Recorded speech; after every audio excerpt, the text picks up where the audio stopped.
Road not taken by Robert Frost. Here is the picture. आप picture देख पा रहे हैं कि रॉबर्ट फ्रॉस्ट का जो पिक्चर है वो यहाँ आपको दिया गया है।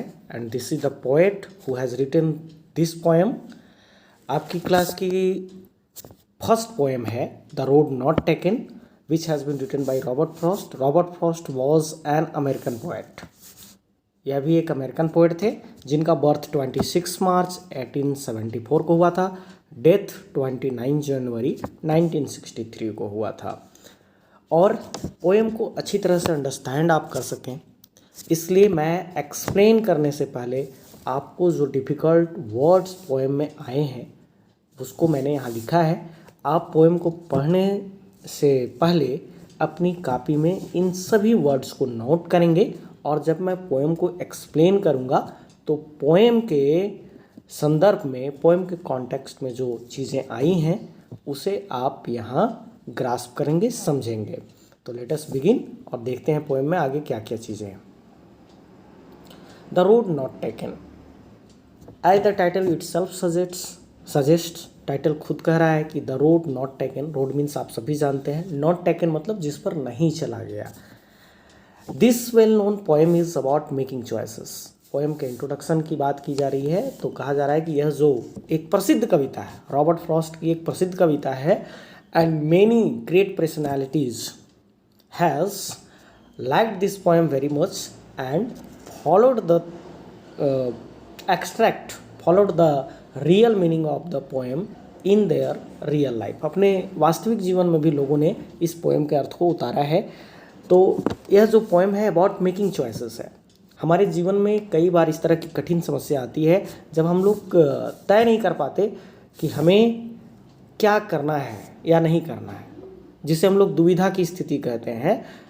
वही यहाँ पोएट के साथ है और वो पोएट किस संदर्भ में बात करते हैं आगे हम लोग देखने वाले हैं।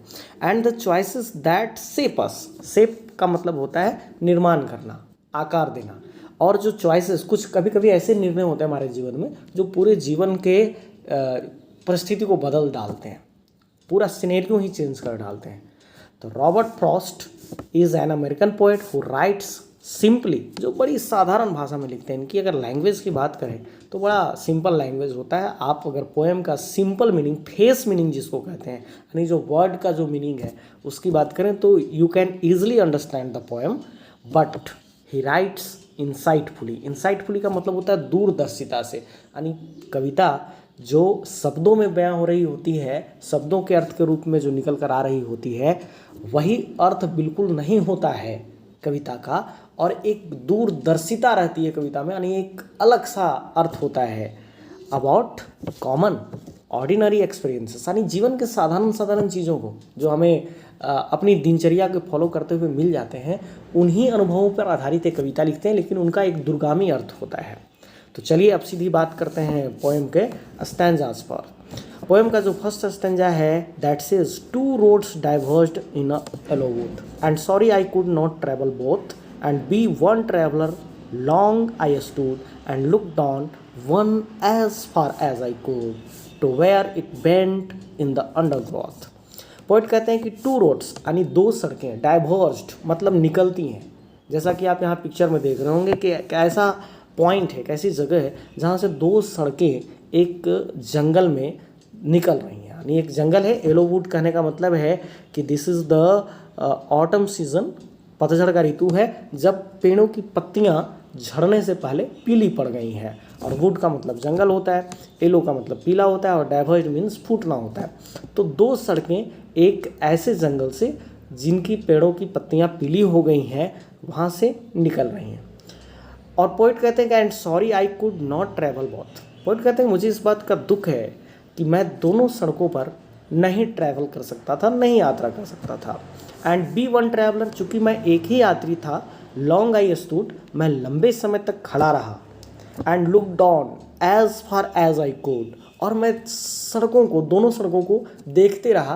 कहाँ तक देखते रहा? जहाँ तक मेरी दृष्टि जा सकती थी या जहाँ तक मैं देख पाता। To where it bent in the undergrowth, यानी सड़क कुछ दूर तक बिल्कुल सीधी थी, जहाँ तक दृष्टि दिखाई पड़ सकती थी, सड़क दिखाई पड़ सकता था, लेकिन आगे सड़क मुड़ जाती थी, बेंट हो जा रही थी, मुड़ जा रही थी इन द अंडरग्रोथ। अंडरग्रोथ का मतलब है झाड़ झंखाड़ में, यानी सड़क आगे चल कर के मुड़ जा रही थी और झाड़ झंखाड़ के कारण पोएट उसे नहीं देख पा रहे थे कि सड़क कैसी है आगे। पोएट आगे कहते हैं then took the other just as fair. तब मैंने दूसरी सड़क को भी देखा और देखा कि वह सड़क भी बिल्कुल उसी तरह फेयर है, यानी साफ सुथरी ही है, अच्छी है जैसे कि पहली थी। And having perhaps the better claim, और अगर सच कहें तो दूसरी सड़क के बारे में थोड़ा बेटर क्लेम था, नहीं ज़्यादा अच्छा दावा किया जा रहा था या लोग कह रहे थे। यहाँ मैं एक चीज़ और कहना चाहूँगा कि इस पोएम के बैकग्राउंड की बात करें, पृष्ठभूमि की बात करें, तो वास्तव में जैसा कि कहा जाता है कि रॉबर्ट फ्रॉस्ट अपने एक मित्र के साथ कहीं यात्रा पर थे और उनके मित्र को रास्ता चुनने में कठिनाई हुई थी। उसी पर उन्होंने बाद में एक कविता लिख दी और कविता को उन्होंने अपने मित्र के पास सेंड कर दिया और उनके मित्र को यह कविता बड़ी पसंद आई। ऐसे इस कविता का दूरगामी अर्थ है, लेकिन अगर फेस वैल्यू, जैसा मैंने पहले कहा, फेस वैल्यू की बात करें तो यहाँ एक यात्रा की बात है जो किसी जंगल में की जा रही है जहाँ दो सड़कें निकलती हैं और पोएट कह रहे हैं कि दोनों सड़कों पर मैं नहीं चल सकता था क्योंकि मैं एक ही यात्री था, है ना। कोई भी अपने फ्रेंड के बारे में कह रहे हैं कि एक ही यात्री है, मतलब एक व्यक्ति दोनों सड़कों पर कैसे कदम रख सकता है, तो इसकी बात कर रहे हैं। अगर हम इसकी दूरगामी अर्थ की बात करें तो पोएट कह रहे हैं जीवन में चॉइसेस की, यानी विकल्प चुनने की। जब हमारे पास कभी कभी ऐसी परिस्थिति आती है कि we can not decide clearly what to do and what not to do, क्या करना है और क्या नहीं करना है, तो वैसी परिस्थिति में हमारे पास यह बात आ जाती है कि क्या नहीं करना और क्या करना है, ठीक है। और वैसे में हम लोग क्या करते हैं उसकी बात पोएट शायद कर रहे हैं। तो हम लोग सेकेंड स्टेंजा की बात करते हैं और पोएट कहते हैं then took the other just as fair and having perhaps the better claim. क्या हुआ? Because it was grassy and wanted wear, चूँकि जो दूसरी सड़क थी वो घास वाली थी एंड वॉन्टेड वियर, यानी उसमें घास लगे हुए थे, जिससे यह पता चल रहा था कि उस पर कम लोगों ने ट्रैवल किया है, उससे कम लोगों ने गुजरा है। Though as for that the passing there had worn them really about the same, लेकिन कुछ लोगों ने चला है और कम लोगों ने चला है, लेकिन चला है उस पर भी, और यह भी पहली वाली सड़क की जैसी कुछ कुछ लग रही है। थर्ड स्टैंजा में पोएट कहते हैं and both that morning equally ले। पोएट कहते हैं कि उस सुबह, लेकिन सुबह की बात है शायद जिसमें पोएट के साथ यह कन्फ्यूजन वाली स्थिति है, that is the time of morning. और कहते हैं इक्वली ले, यानी दोनों ही सड़कें, दोनों ही रास्ते जो हैं सो एक तरह से दिख रहे हैं, equally lay. In leaves no step had trodden black, और चूंकि यह ऑटम का सीज़न है, पत्तियां झड़ी हैं और दोनों ही रास्तों पर पत्तियां पड़ी हुई हैं। कहते हैं कि दोनों ही पत्तियां जो सड़क पर पड़ी हुई हैं, no step had trodden black, उन पर कोई कदम चढ़कर उनको काला नहीं किया है, यानी पत्तियां जो झड़ी हैं वो बिल्कुल फ्रेश हैं, उन पर कोई पद चिन्ह नहीं है, कोई लोग चला नहीं है, ठीक है। Oh I kept the first for another day. Poet कहते हैं कि मैंने पहली सड़क को यह सोचकर कि मैं इस पर दूसरे दिन इससे गुजर जाऊंगा, yet knowing how way leads on to way, थोड़ा बहुत यह जानते हुए कि यह रास्ता किस तरह से आगे मुझे ले जाएगा। I dot it if I should इवर come back, लेकिन मुझे थोड़ा संदेह भी था कि मैं शायद कभी वापस आऊँगा या नहीं आ पाऊँगा। फिर in the last stanza the poet says I shall be telling this with a Sai.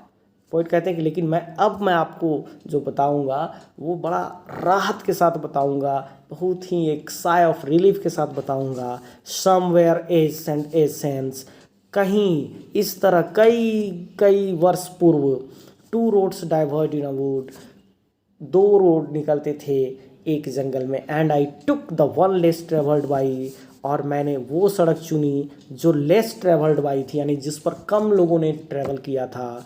And that has made all the difference, और उसी ने मेरे जीवन में इतनी भिन्नता, इतना फर्क, इतना अंतर, इतना अलगाव ला दिया है। और this is the last stanza where the poet clearly hints the real meaning of the poem. Poem का जो रियल मीनिंग है कि वो दूरदर्शिता की बात कर रहे हैं कि कई वर्ष पूर्व उन्होंने जो एक रास्ता चुना यानी एक ऐसे कार्य को चुना, एक ऐसे रास्ते को अपने जीवन में चुना जिस पर कम लोगों ने यात्रा किया था। यानी पोएट यह कहना चाह रहे हैं कि उन्होंने बिल्कुल बने बनाए हुए रास्ते को या फिर एक ऐसी चीज़ को नहीं चुना जिस पर सभी लोग कॉमनली जो है सो कर रहे थे, चल रहे थे, लेकिन पोएट ने एक अलग सा रास्ता चुना और अलग रास्ता चुनने वाले ही लोग अलग मुकाम बनाते हैं। शायद पोएट यही कहना चाह रहे हैं द लास्ट लाइन में, जब वो कहते हैं कि and that has made all the difference.